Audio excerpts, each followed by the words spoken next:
What if I told you that a 500-year-old political philosopher could save your career, your relationships, and maybe even your life? In 1513, while imprisoned and tortured by the Medici family, Niccolò Machiavelli wrote what would become the most controversial guide to power ever created. But here's what most people don't know. Hidden within The Prince are 7 critical warnings about behaviors so toxic, so destructive, that tolerating them will guarantee your downfall. I'm about to share these 7 unacceptable behaviors that Machiavelli urgently warns us never to tolerate.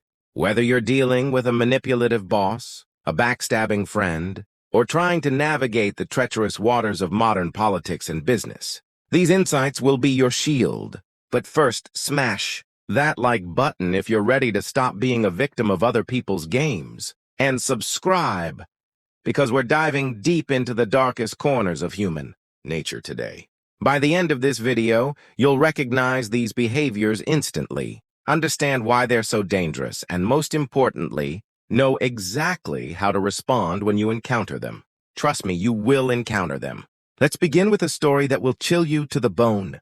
Behavior 1: the flatterer's trap. Picture this, it's 1503, and Cesare Borgia, one of history's most cunning rulers, is surrounded by advisors, telling him exactly what he wants to hear. You're invincible, my lord. Your enemies tremble at your name. Victory is assured. Within months, Borgia lost everything. His empire crumbled, his allies abandoned him, and he died in exile. Machiavelli witnessed this firsthand, and it taught him the first unacceptable behavior: never tolerate flatterers. But here's the twist. In our modern world, flatterers have evolved. They're not just the obvious brown-nosers in your office. They're the friends who never challenge your bad decisions, the partners who enable your worst habits, and yes, even the social media algorithms feeding you exactly what you want to hear. Think about Sarah, a marketing executive I know. She had a team member, Jake, who constantly praised her ideas no matter how flawed. Brilliant strategy, Sarah. You're so ahead of the curve. When Sarah's campaign failed spectacularly, costing the company $2 million, Jake was nowhere to be found. He'd moved to a different department, leaving Sarah to face the consequences alone. Machiavelli writes in chapter 3, "Nothing causes a prince to be so much esteemed as great enterprises and setting a fine example. But a prince ought also to show himself a patron of ability, giving preferment to the able and honoring those who excel." The key word here is ability, not flattery. Machiavelli understood that flatterers are parasites. They feed off your success but contribute nothing of value. Worse, they blind you to real threats and opportunities. Here's why this is so dangerous psychologically. Flattery triggers our reward centers. It feels good. It validates our ego. But it's like a drug. The more we get, the more we need, and the less connected we become to reality. Look at Elizabeth Holmes in Theranos. Surrounded by board members and advisors who rarely challenged her vision, she believed her own hype until reality came crashing down. Or consider political leaders who only listen to advisors who echo their beliefs. They inevitably make catastrophic decisions because they've lost touch with ground truth. So, how do you protect yourself? Machiavelli's solution: a wise prince ought to hold a third course by choosing the wise men in his state and giving to them only the liberty of speaking the truth to him. Here's your action plan. 1. Identify your flatterers. Who always agrees with you? Who never brings problems or concerns? 2. Actively seek dissent. Ask for criticism. Reward people who challenge your ideas constructively. 3. Create psychological safety. Make it safe for people to tell you hard truths. 4. The 24-hour rule. Before making any major decision, based on positive feedback, wait 24 hours and actively seek out opposing viewpoints. Drop a comment below. Can you think of a time when someone's flattery led you astray? I read every comment, and your stories help others learn.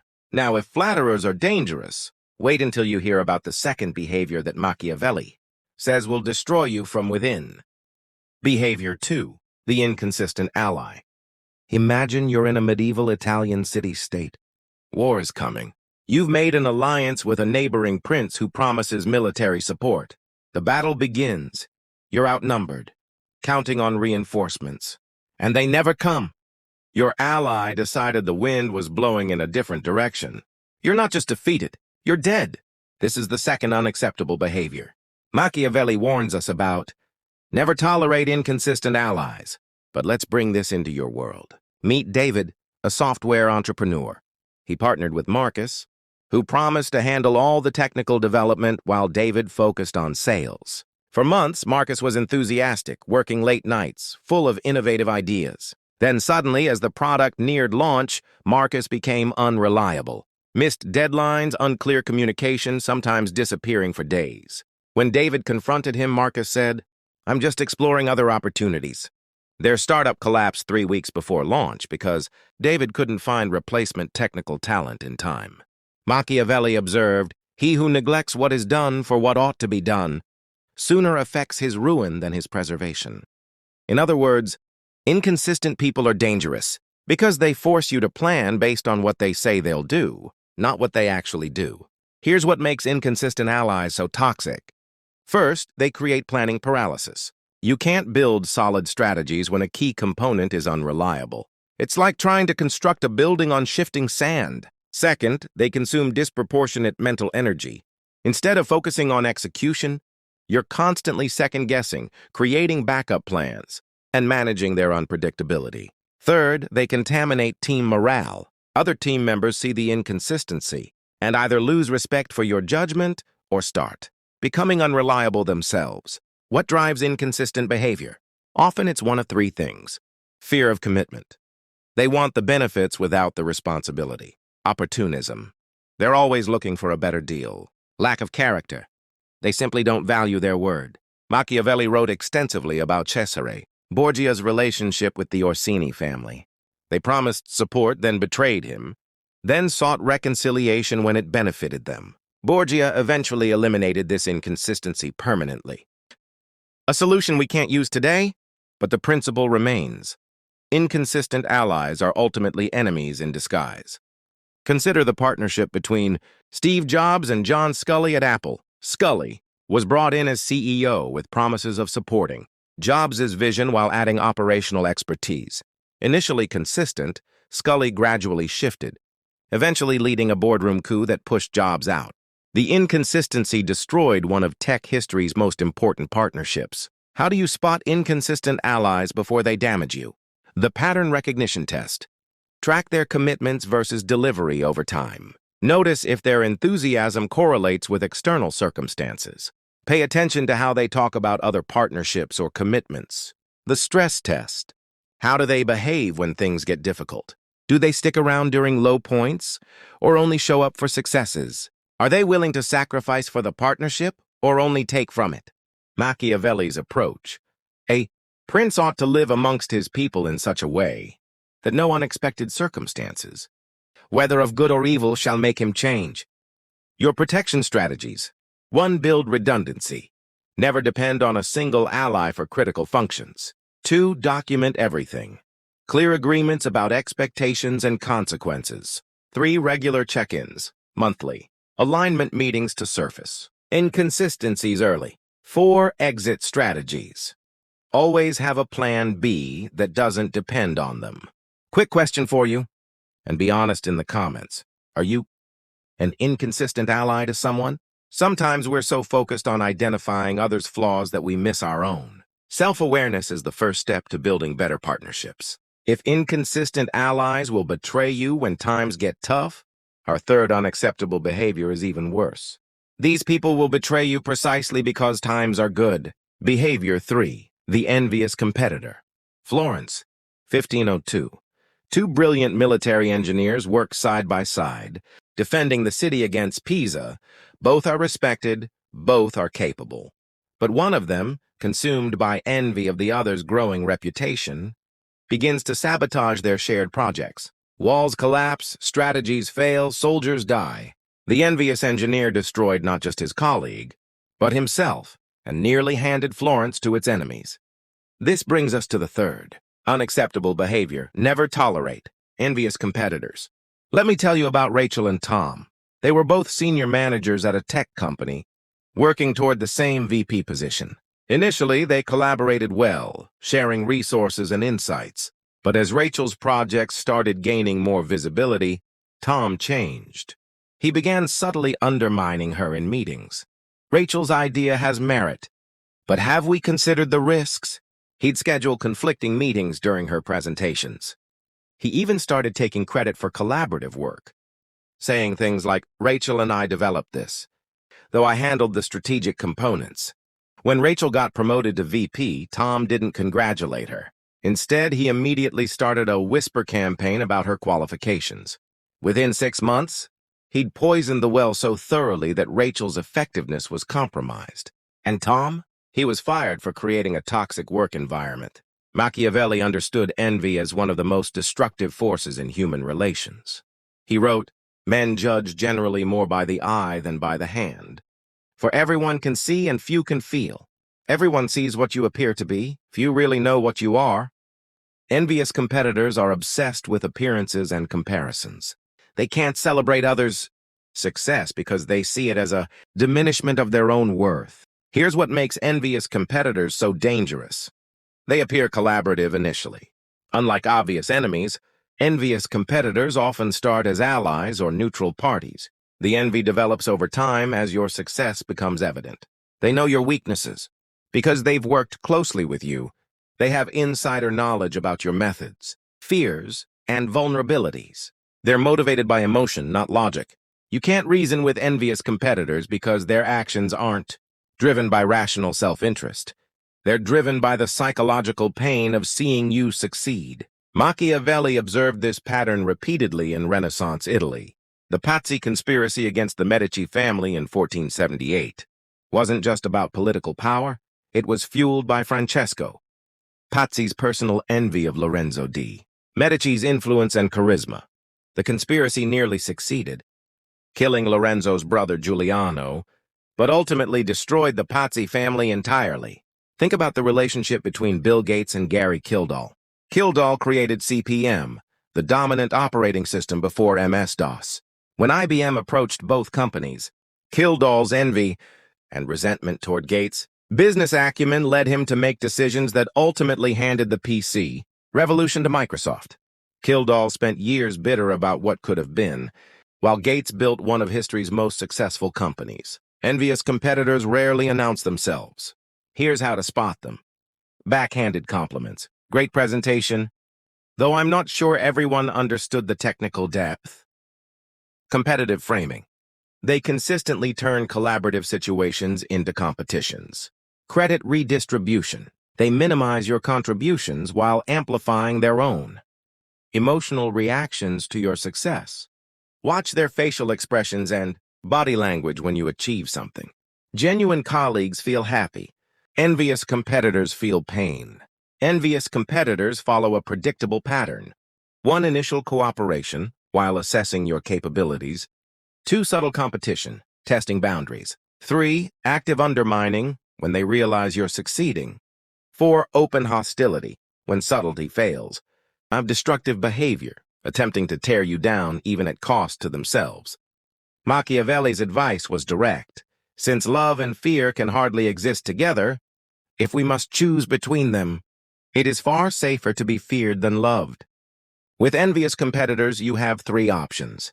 1. Distance yourself. Limit their access to your plans and vulnerabilities. 2. Neutralize them. Create situations where their success depends on yours. 3. Eliminate the relationship. Sometimes the only winning move is not to play. Here's your action plan. Document everything. Keep records of your contributions and interactions. Envious competitors often rewrite history. Build independent relationships. Don't let them be intermediaries between you and important stakeholders. Stay professional. Never engage in their emotional games. Maintain your integrity while protecting your interests. Create win-win scenarios. If possible, structure situations where their success requires your success. Here's a tough question. Have you ever been the envious competitor? Most of us have felt that sting of someone else's success. Drop a comment about how you handled it. Did you let envy drive your actions? Or did you find a healthier way to process those feelings? If envious competitors attack you because of your success, Our fourth unacceptable behavior comes from people who attack you regardless of your success or failure. These are the chronically ungrateful, and they might be the most exhausting people you'll ever encounter. Behavior 4. The chronically ungrateful. Milan, 1499. Ludovico Sforza, Duke of Milan, had been supported by France in his rise to power. French gold, French soldiers, French diplomatic protection, all crucial to his success. But when France needed support in return, Ludovico not only refused but actively worked against French interests. Within a year, French armies captured Milan. Ludovico spent the rest of his life in a French prison. This illustrates our fourth unacceptable behavior. Never tolerate the chronically ungrateful. I want to tell you about Maria, a mentor of mine early in my career. She took me under her wing, introduced me to key contacts, spent hours reviewing my work, even recommended me for opportunities that accelerated my career by years. But Maria had a former protege, Jason, who she'd helped even more extensively. She'd literally saved his startup by connecting him with investors when he was weeks from bankruptcy. 2 years later, when Maria was going through a difficult period and asked Jason for a simple introduction to someone in his network, he said he was too busy to get involved. Worse, when Maria's company was bidding for a contract against Jason's, he used insider knowledge she'd shared with him to undercut her proposal. The contract that should have been hers, built on insights she'd taught him, went to him instead. Machiavelli understood that ingratitude wasn't just bad manners. It was a fundamental character flaw that made people dangerous. He wrote, "Benefits ought to be conferred gradually, and in that way they will taste better." But here's his deeper insight. Chronically ungrateful people don't just fail to appreciate help, they actively resent it. Why? Because every favor reminds them of their dependence. And they hate feeling dependent. Ego protection. Acknowledging help means acknowledging vulnerability. Some people can't handle this psychologically. Selective memory. They genuinely rewrite history, minimizing others' contributions and amplifying their own role. Entitlement mentality. They believe they deserve help without obligation to reciprocate. Fear of debt. They see gratitude as creating ongoing obligations. They don't want to honor. Machiavelli witnessed this with Cesare Borgia and his relationship with King Louis XIV of France. Louis provided crucial military support for Borgia's conquests. But when Louis needed Italian allies against Spanish forces, Borgia calculated it was more advantageous to switch sides. This ingratitude ultimately led to Borgia's downfall when he needed French support later. Consider the relationship between early Google investors and some of the companies they helped fund. Kleiner Perkins invested in and mentored dozens of startups, providing not just money but strategic guidance, network access, and credibility. Some founders remained grateful partners for decades. Others, once successful, not only cut ties but actively competed against Kleiner Perkins's other portfolio companies, using knowledge gained during the mentoring relationship. Think about Jack, a CEO who was hired to turn around a struggling company. The board gave him unprecedented support, increased budget, extended timeline, public backing during difficult quarters. When Jack successfully turned the company around, instead of gratitude, he felt entitled to even more. He demanded higher compensation, criticized the board publicly, and eventually tried to replace several board members who had supported him. The board realized they'd created a monster and replaced him.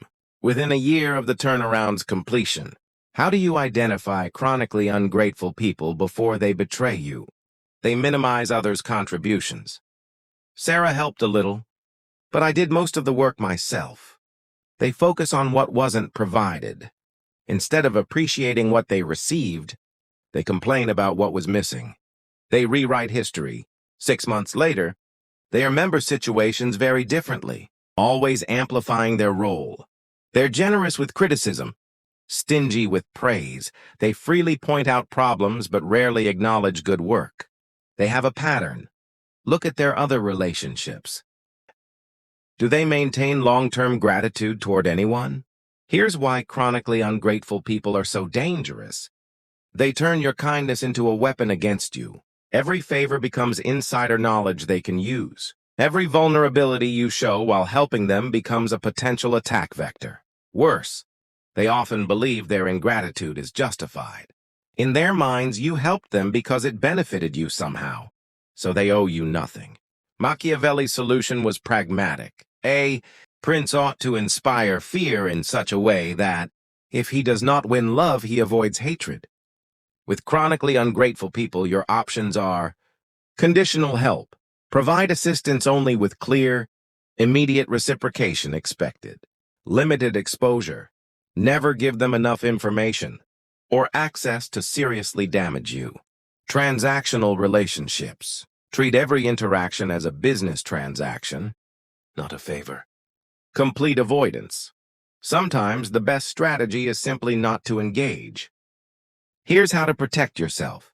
1. The gratitude test. Before providing significant help, observe how they talk about others who've helped them. 2. Document your contributions. Keep records of what you've provided, especially if it might be forgotten or minimized later. 3. Set clear expectations. Make reciprocity expectations explicit up front. 4. The diminishing returns rule. If someone repeatedly takes without giving back, decrease your investment over time.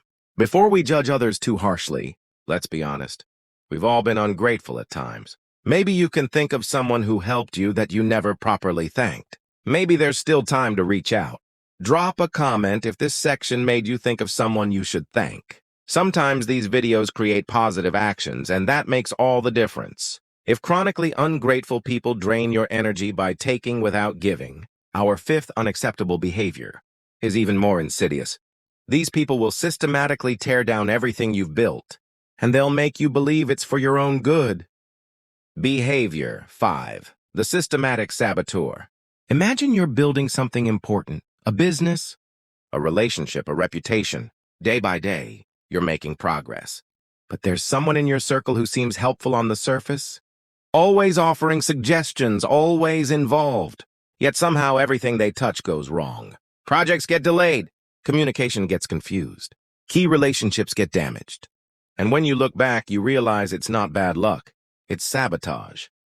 Systematic, calculated, and designed to look like accidents. This is our 5th unacceptable behavior. Never tolerate systematic saboteurs. Let me tell you about Amanda, a restaurant owner who hired Kevin as her general manager. Kevin came highly recommended, interviewed brilliantly, and seemed genuinely excited about the opportunity. At first, Kevin appeared dedicated. He worked long hours, made detailed reports, and was always the first to identify problems. But after 6 months, Amanda noticed a pattern. Every solution Kevin implemented seemed to create new problems. He reorganized the kitchen layout for efficiency. Service slowed down. He negotiated with new suppliers to cut costs. Food quality dropped. He hired his recommended staff members. Customer complaints increased. He updated their reservation system. To modernize, they lost bookings. Due to technical glitches, each individual change seemed logical. Kevin always had compelling explanations. But the cumulative effect was devastating. The restaurant's reputation suffered. Revenue dropped 40%, and Amanda was close to bankruptcy, only when a former employee revealed that Kevin was planning to buy the restaurant at a reduced price. From Amanda's anticipated distress sale, did she understand? Kevin wasn't incompetent. He was systematically sabotaging her business to acquire it cheaply. Machiavelli understood that some enemies are obvious. They attack you directly. But the most dangerous enemies are those who work from within, slowly destroying your foundation while appearing to support you. He wrote, "Since love and fear can hardly exist together, if we must choose between them, it is far safer to be feared than loved." But systematic saboteurs exploit the opposite. They make you love them while giving you every reason to fear them. Systematic saboteurs are different from other toxic personalities. They're patient. Unlike envious competitors who act emotionally, saboteurs play a long game. They're strategic. Every action serves a larger purpose. even if individual actions seem beneficial. They're manipulative. They're skilled at managing perceptions, making themselves appear helpful while creating chaos. They often have hidden agendas. Unlike people who sabotage out of spite, systematic saboteurs usually want something specific: your position, your resources, your downfall. Machiavelli observed this behavior in Renaissance court politics. Advisors would slowly poison a prince's relationships with key allies, making the prince increasingly dependent on the advisor's counsel. Eventually, the advisor would be indispensable while the prince was isolated and vulnerable. Consider how Cardinal Richelieu operated in 17th century France. While appearing completely loyal to King Louis XIII, Richelieu systematically eliminated or neutralized anyone who could challenge his influence, including other nobles, military leaders, and even members of the royal family. Think about what happened at Theranos with Elizabeth Holmes and Ramesh Balwani. While Holmes was the public face, many employees later reported that Balwani systematically undermined anyone who questioned the technology or raised concerns about accuracy. He'd reassign them, cut their access to information, or create impossible working conditions until they left. The result? A company culture where systematic sabotage of internal dissent allowed fraud to flourish unchecked. Systematic saboteurs are hard to identify because they're sophisticated. Here's what to watch for. The helpful destroyer. They're always eager to help, but their help consistently creates new problems. Pattern of accidents. Bad things happen around them with unusual frequency, but always with plausible explanations. Information control. They position themselves as gatekeepers of information, controlling what reaches you. Relationship interference. They gradually create friction between you and other important people in your network. Crisis creation and resolution. They create problems, then solve them, making themselves appear indispensable. Systematic saboteurs follow a predictable process. 1. Integration. They become trusted insiders with access to sensitive information. 2. Foundation weakening. They subtly undermine key relationships and processes. 3. Crisis amplification. They ensure small problems become bigger problems. 4. Dependency creation. They make themselves essential during the chaos they've created. 5. Final exploitation. They achieve their ultimate goal. Once you're sufficiently weakened, consider how some political advisors operate. They gradually isolate their candidate from other advisors, creating an echo chamber. They sabotage relationships with potential allies who might provide independent counsel. They create crises that require their unique expertise to resolve. Eventually, the politician is completely dependent on them, while being increasingly ineffective. Exactly what the advisor wanted. Machiavelli's approach was to maintain multiple sources of information and never allow anyone to become indispensable. Here's how you apply this. Diversify your information sources. Never rely on one person for critical information about your business, relationships, or situation. Track patterns, not incidents. Look at cumulative effects of someone's involvement over time. Maintain independent relationships. Don't allow anyone to control your access to key people in your network. Create transparency. Systematic saboteurs thrive in secrecy. They struggle when their actions are visible to others. Trust but verify. Reagan's famous phrase applies perfectly here. Verify important information independently. Here's a practical exercise. For anyone in a position to significantly impact your success, track the outcomes of their involvement over 6 months. Are you better off or worse off? Are your relationships stronger or weaker? Is your position more secure or less secure? If someone's consistent involvement correlates with negative outcomes, regardless of their intentions or explanations, you may have identified a systematic saboteur. This is heavy stuff, and I know some of you are thinking about specific people in your lives right now. Have you ever been systematically sabotaged? How did you realize what was happening? Share your story in the comments. Your experience might help someone else recognize a similar pattern. If systematic saboteurs attack you covertly over time, our 6th unacceptable behavior is the opposite. These people attack openly, repeatedly, and they never seem to face consequences for their aggression. Behavior 6. The serial aggressor. Rome, 1503. A minor noble named Vitellozzo Vitelli had a problem with authority. He'd attacked papal territories, broken treaties, insulted ambassadors, and threatened other rulers. Each time he'd face minor consequences, apologize when cornered, then return to aggressive behavior within months. Finally, Cesare Borgia invited Vitellozzo to a reconciliation dinner. Vitellozzo never left that dinner alive. This brings us to our 6th unacceptable behavior. Never tolerate serial aggressors. Let me tell you about Tyler, a department head at a marketing agency. Tyler had a pattern. He'd explode at team members during meetings, send aggressive emails questioning people's competence, and publicly criticize colleagues' work. When confronted by HR, Tyler would apologize. "I'm passionate about excellence," he'd say.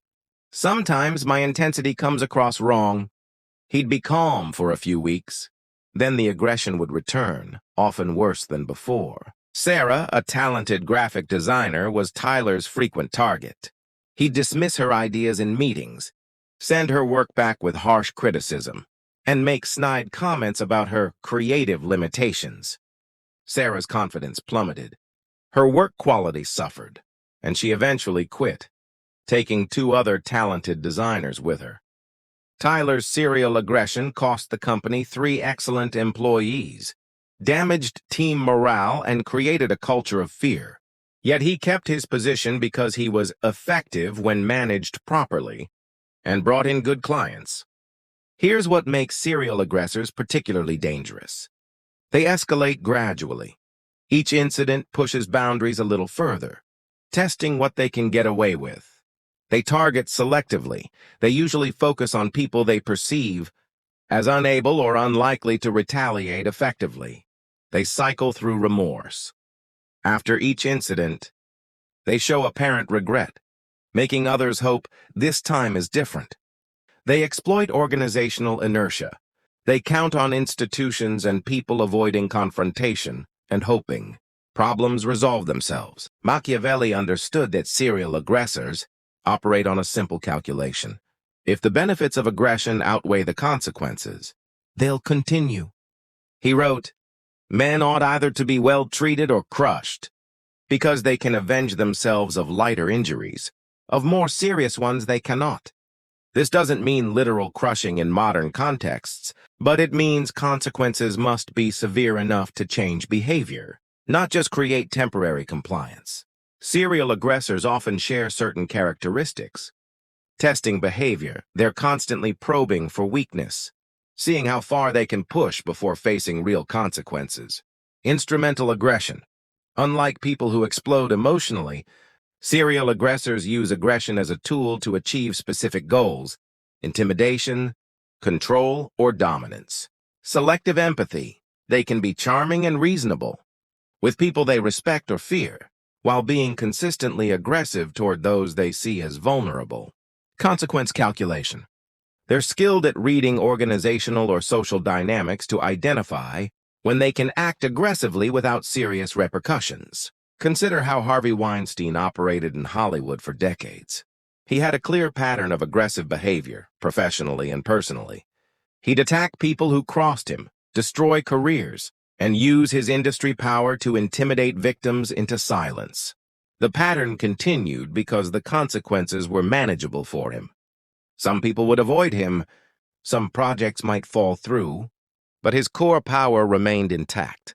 Only when the consequences became overwhelming, public exposure, legal action, industry-wide rejection, did the behavior stop. Serial aggressors don't operate in isolation. They're enabled by systems and people who minimize incidents. That's just how Tyler is. You have to understand his background. He's under a lot of pressure. Avoid confrontation. We don't want to rock the boat. Maybe it will get better. It's not worth the conflict. Rationalize performance. Yes, he's difficult, but he gets results. We can't afford to lose someone with his skills. Shift blame. Maybe you're being too sensitive. Have you tried adjusting your communication style? What did you do to provoke this? Organizations and individuals. often tolerate serial aggressors because they underestimate the true costs. Direct productivity loss. Targets of aggression become less effective. Talent drain. Good people leave rather than deal with the aggressor. Cultural contamination. Others adopt aggressive behaviors or become defensive. Risk exposure. Serial aggressors often create legal and reputational risks. Leadership credibility. Tolerating aggression undermines leadership authority. Think about the stories that emerged from companies. Like Uber during Travis Kalanick's tenure. The company culture encouraged aggressive behavior at all levels. Employees reported systematic harassment, discrimination, and hostile work environments. The serial aggression wasn't just from one person. It became institutionalized. The cost? Massive talent exodus, legal settlements, regulatory investigations, and ultimately, the removal of the CEO. What looked like aggressive growth culture was actually serial aggression that nearly destroyed the company. How do you identify serial aggressors before they do serious damage? The pattern test. Document incidents over time. Serial aggressors show consistent patterns, not isolated bad days. The target analysis. Who do they attack? Serial aggressors usually target people with less power or perceived vulnerability. The consequence observation. How do they respond to pushback? Serial aggressors often escalate when challenged, unlike people having genuine bad days. The recovery evaluation. After aggressive incidents, do they show genuine remorse and change, or just temporary compliance? Machiavelli believed in decisive action. It is better to be impetuous than cautious. Because fortune is a woman, and if you wish to keep her under it is necessary to beat and ill-use her. In modern terms, this means swift, decisive consequences that actually change behavior. Zero-tolerance policies. Clear consequences that are actually enforced. Documentation. Creating permanent records that prevent gaslighting and denial. Escalation protocols. Increasing consequences with each incident. Support systems. Protecting targets and witnesses from retaliation. If you're dealing with a serial aggressor, document everything. Dates, witnesses, specific behaviors. Create an undeniable record. Build alliances. Serial aggressors. Isolate their targets. Maintain strong relationships with others. Set boundaries publicly. Make your limits clear in front of witnesses. Escalate systematically. Use formal channels and involve authority figures. Prepare for retaliation. Serial aggressors often escalate when challenged. If you're in a leadership position, tolerating serial aggressors destroys your credibility faster than almost any other mistake. Your team watches how you handle aggression, and your response tells them everything about your values and their safety. Here's a difficult question. Have you ever been a serial aggressor? Maybe you justified it as high standards or passion for excellence. Take a moment to honestly reflect. Have you created patterns of aggressive behavior that hurt others? And for those who've been targets, what finally made the aggression stop? Was it consequences, confrontation, or escape? Your insights in the comments could help others facing similar situations. If serial aggressors attack openly and repeatedly, our seventh and final unacceptable behavior is perhaps the most insidious of all. These people don't attack you directly. Instead, they corrupt everything around you until you're surrounded by poison. Behavior. 7. The Corrupter. Florence, 1494. The city was renowned for its integrity, its civic virtue, its moral leadership. Citizens took pride in their republic, their institutions, their collective commitment to justice. Then came the Medici corruption network, not through conquest or violence, but through systematic corruption. Key officials were bought, judges were compromised, civic leaders were blackmailed or bribed. Within a decade, Florence's moral fabric was so rotted that corruption became normal, expected, inevitable. This is our seventh and final unacceptable behavior. Never tolerate corruptors. Let me tell you about Jennifer, the new compliance officer at a mid-sized financial firm. The company had always prided itself on ethical practices, transparent operations, and client-first values. But Jennifer noticed something disturbing. Mark, the VP of sales, had a particular way of operating. He'd take clients to expensive dinners and forget to report them. He'd offer personal favors to regulators during inspections. He'd encourage staff to be flexible with documentation requirements. At first, these seemed like isolated shortcuts. But Jennifer realized Mark was systematically normalizing corruption. Junior staff started copying his behavior. Other departments began cutting corners. The compliance team faced pressure to be more accommodating. Within 2 years, what started as Mark's personal shortcuts had infected the entire organization. When regulators finally investigated, they found violations at every level. The company paid $50 million in fines. Several executives went to prison, and the firm's reputation was destroyed. Mark's corruption hadn't just violated rules.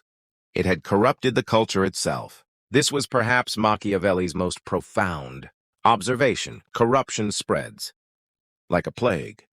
He wrote, "Where the very foundations are thoroughly healthy, other disorders, even though they exist, do not harm." But corruptors attack the foundations. They don't just break rules, they make rule-breaking normal. They don't just act unethically, they make ethics seem naive. Corruptors operate through a systematic process. Normalization. They make unethical behavior seem routine and necessary. Rationalization. They provide compelling justifications for compromising principles. Isolation. They separate targets from ethical influences and support systems. Escalation. They gradually increase the severity of compromised behavior. Dependency. They create situations where people feel trapped in corrupt systems. Corruptors are master psychologists. They understand human weakness. They exploit financial pressure. Everyone needs to make a living. They leverage career ambition. This is how things really work if you want to advance. They create peer pressure. Everyone else is doing it. They offer protection. I'll take care of you if anything goes wrong. They normalize gradually. Each compromise makes the next one easier. Machiavelli watched corruption destroy entire city-states, not through military conquest, but through moral decay. When civic virtue disappeared, external enemies didn't need to attack.